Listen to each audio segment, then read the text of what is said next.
Eu começo por você pelo pullover, pela cor. Não Só do Palmeiras, mas do Juventude também, né? E eu explico. Boa noite ao André. Boa noite, Pedro. Um sábado de linha de passe com Paulo Andrade, né, Vitor? Não é um sábado qualquer. E também em homenagem à nobre noite de despedida de Vitor Bini, que passará longos 17 dias. Nossa. Longe do fã de esporte. Não é possível. É isso. Então, longos 17 dias do fã de esporte. Viajando pelo mundo, como merece. Então, uma noite especial, uma roupa especial. Agora falando sério.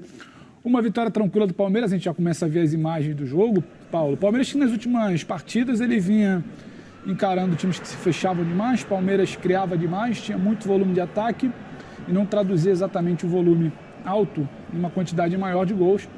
Hoje não foi exatamente assim. Hoje até que não criou tanto no primeiro tempo, no início do jogo, mas faz um gol logo no início e aí desenha o jogo, molda o jogo como gosta, né? O Juventude, não sei se até de forma muito inteligente, mas acaba se lançando, acaba enxergando que poderia ter um espaço pela esquerda do Palmeiras, ali pela faixa do Jorge, tenta aproveitar um buraco do Jorge, se lança demais. O Palmeiras, de forma muito inteligente, vê que o Juventude se lança demais por ali, começa também a atacar demais nas costas do Juventude. O Palmeiras postado um pouco mais atrás, fora de casa, o Juventude querendo ter a bola e jogar, e o Palmeiras joga como gosta. Em velocidade, saindo, acaba fazendo o 2-0 ainda no primeiro tempo, num gol que a gente vê agora, meio estranho, bola rebatida para lá, para cá, não foi uma grande criação, como foi, por exemplo, o primeiro gol, né?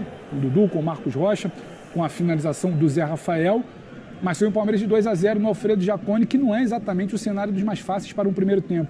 Aí o jogo começa a ficar um pouco amarrado, aquela coisa um pouco meio arrastada, ali do frio da Serra Gaúcha, e não arrastado para quem vence por 2-0, melhor que o Palmeiras. No segundo tempo controla, sabe controlar o jogo quando tem a bola, sabe controlar o jogo quando não tem a bola e chama o Juventude para o seu campo. E no finalzinho já estava meio que uma trocação franca, o Juventude buscando o gol no final. Tem até uma bola que passa muito perto ali da trave, o Everton dá um pouco de sorte, o Everton na defesa inteira não faz o gol. E no finalzinho uma bola do Gabriel Menino, a defesa do Juventude falha mais uma vez, gol 3-0, muito tranquilo, não sofreu em nenhum momento, Paulo. Então, um time que vem ali, muitas vezes, recentemente, talvez, ganhando no limite, criando muito, mas ganhando no limite, um gol, perto de tomar um empate, hoje foi um cenário um pouco distinto, da maneira que o Abel gosta, que o Palmeiras gosta, 3-0 na Serra, no final ainda descansou alguns jogadores, então, resumo muito positivo, você lembrou bem da tabela, né? Serviu para pegar o elevador, subir, começa a se aproximar das primeiras posições, o que deve ser a realidade do Palmeiras até o final da temporada no Brasileiro.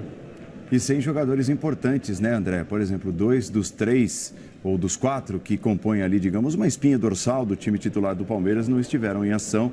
Casos de Gustavo Gomes e Rafael Veiga. Boa noite. Boa noite, Paulo. Boa noite, amigos. Uma ótima noite, um ótimo fim de semana ao pessoal que nos assiste. O Gomes não jogar é algo diferente, né? O Gomes parece que está em todos os times do Palmeiras, independentemente da competição e da situação. Dessa vez, ele não estava, e na ausência do Rafael Veiga, o gol, que é uma das marcas registradas do trabalho do Abel Ferreira, que é o primeiro gol marcado hoje, foi feito pelo Zé Rafael, de esquerda, né? Como se fosse o Veiga. A movimentação é igual ao gol da Libertadores. Do gol contra o Flamengo. Quem chegaria para finalizar ali, né, André? E aí o que eu quero salientar com esse comentário é o seguinte: quantos gols assim os adversários vão permitir que o Palmeiras faça? E aqui não vai absolutamente nenhuma crítica à repetição de movimentos, porque senão a gente vai cair em contradição aqui. Recentemente, num linha de passe, aqui mesmo nesse estúdio, depois do clássico que o Palmeiras ganhou do Corinthians em Barueri por 3-0. 3-0? 3-0. Foram 2 gols de escanteio, absolutamente iguais, que se voltássemos até o Campeonato Paulista, no jogo do Allianz Parque, havia mais um feito pelo Danilo, que não foi direto, a bola não entrou direto, foi no rebote do Cássio, e o Danilo tocou para o gol, numa jogada que é o escanteio do mesmo lado, cabeceada por um jogador no mesmo ponto, quase ali na fronteira, como se dizia antigamente, da pequena área, e o Corinthians não conseguiu evitar. O Palmeiras é um time tão bem treinado que, independentemente dos jogadores em campo, as movimentações, elas estão ali, elas são claras.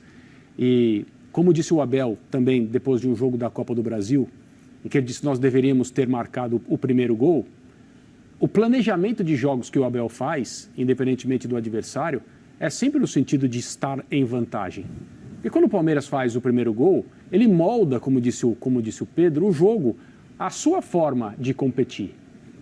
E o Abel não está nem um pouco preocupado se essa forma é bonita, é feia, não quero entrar em subjetividades, ou se o Palmeiras em determinadas partidas recua demais, ou recua cedo demais, ou se poderia continuar pressionando.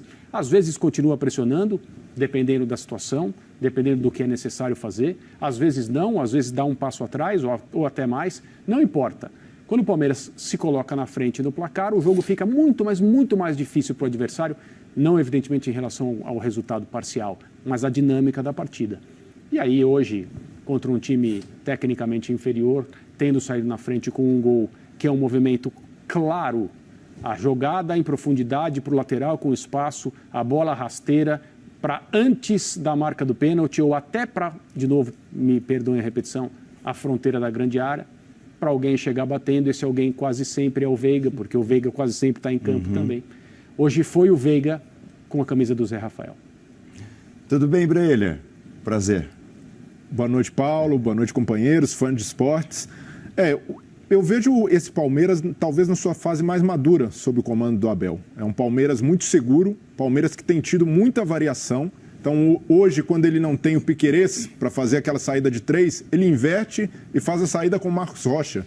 E o Kusevich jogando no meio, Murilo aberto pela esquerda, Dudu abre na direita. Solta o Jorge. Solta o Jorge como ala, espelhando o que o Gustavo Scarpa costuma fazer. No segundo tempo, o Abel percebe que o Eduardo Batista colocou mais gente do lado direito para dar uma forçada, se aproveitar dessa subida do Jorge, e aí ele muda de novo.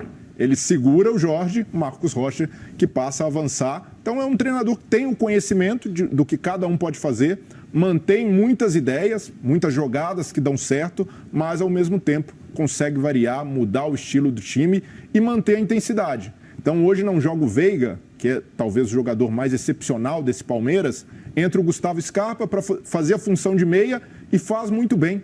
Faz com finalização, com participação.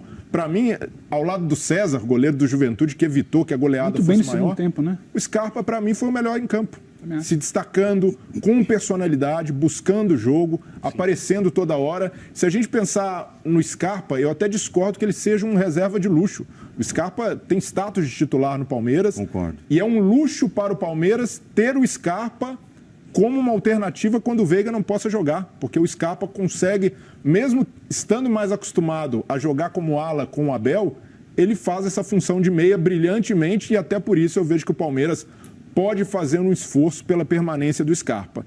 Não é porque ele não seja um titular que joga todas como o Gomes ou com o status do Rafael Veiga, que ele não seja importante para esse time. O Scarpa tem um número alto de assistências, tem finalização de fora da área, tem bola parada. Hoje quase marcou um gol de falta.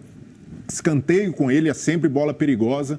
Então, para mim, pensando no que esse time do Abel pode fazer, e até ao longo dessa temporada, ao longo de um projeto de longo prazo, que é traçado pelo Abel, o Scarpa é um jogador-chave. É um jogador que vale um esforço pela sua permanência. A gente sabe que uma negociação é sempre algo muito complexo, mas o esforço que o Palmeiras puder fazer para ficar com Scarpa, ele mostra que compensa em campo. E o Palmeiras mostrou em partidas recentes, Birner, a característica de criar, isso quase sempre faz, né? E muitas chances, e perder também muitas chances claras. Hoje, no final das contas, foram 19 finalizações, mas não houve essa característica do time do Palmeiras criando chances claríssimas, perdendo gols e se complicando, né? A eficiência que deseja o Abel, e ele não esconde de ninguém, hoje esteve presente do lado do Palmeiras, lá na Serra Gaúcha. Concordo contigo, Paulo. Boa noite ao Breyer, boa noite ao Pedro, ao André, aos fãs do esporte. Eu, ao contrário do Pedro, gostei mais do primeiro tempo do Palmeiras. Mas eu gostei do primeiro tempo. Não, eu gostei de ambos, eu só gostei mais do primeiro que do segundo. Tá. Você elogiou mais o segundo, eu estou elogiando aqui um pouco mais o primeiro. Eu achei o time, por exemplo, o Everton não fez nenhuma defesa, não foi nenhuma bola no gol do Palmeiras, o time fez os gols, foi eficaz, como o Paulo chama a atenção, e acho que o jogo... o Abel teve uma leitura do que era necessário para a partida elogiável, porque... Para mim, o time que tem jogado, já falei isso em outras edições do Linha, o pior futebol até o momento da primeira divisão no Brasil é o Juventude. Então, se o Abel precisava fazer algumas coisas diferentes, esse era o jogo. Ele usou a filosofia da Libertadores, adversário fraco passa por cima. Então, e ganhou com muita tranquilidade, mas com muita tranquilidade. Em nenhum momento o Palmeiras esteve ameaçado, a vitória ameaçada, resultado ameaçado. E aí coloca alguns jogadores, por exemplo, o Jorge. É um jogador que alguma hora precisa andar, né? Então você coloca num jogo desse, o jogador precisa de confiança, se precisa ter mais chance de apoiar, tal, é o jogo ideal. O Kusevich, jogador que às vezes, para mim, fez uma partida extremamente consistente, para mim um dos melhores jogadores no jogo de hoje, né? Colocou o Breno Lopes, que tem sido pouco utilizado, né? O Wesley, que é um jogador que tem muito potencial, vai bem várias vezes, mas não deslancha. Entra no jogo de hoje quando a coisa está resolvida. Gabriel Menino, gradativamente o treinador tem se esforçado para recuperar. Entra no jogo de hoje, né? Atuesta entra também durante a partida. Ou seja, ele conseguiu ganhar o jogo com tranquilidade, não desgastar alguns dos seus principais jogadores e ainda dar oportunidade de outros que o elenco tem que mostrarem que eles podem jogar no Palmeiras e, quem sabe, sustentar um nível que o treinador espera quando for necessário. Quer dizer, ele, além disso, ele trabalha bem o ambiente, porque ninguém vai poder dizer que não teve chance. Sim. Ninguém vai poder dizer que entrou numa situação muito complicada, assim, que dificulta ainda mais que ganhe a posição. Ou seja, tem a marca do técnico de novo e a cara desse time que tem sido muito competitivo e não à toa é bicampeão da América, falo bicampeão 2 vezes seguidas, tricampeão o clube. É isso aí, galera. Muito obrigado por assistir o vídeo. Deixa sua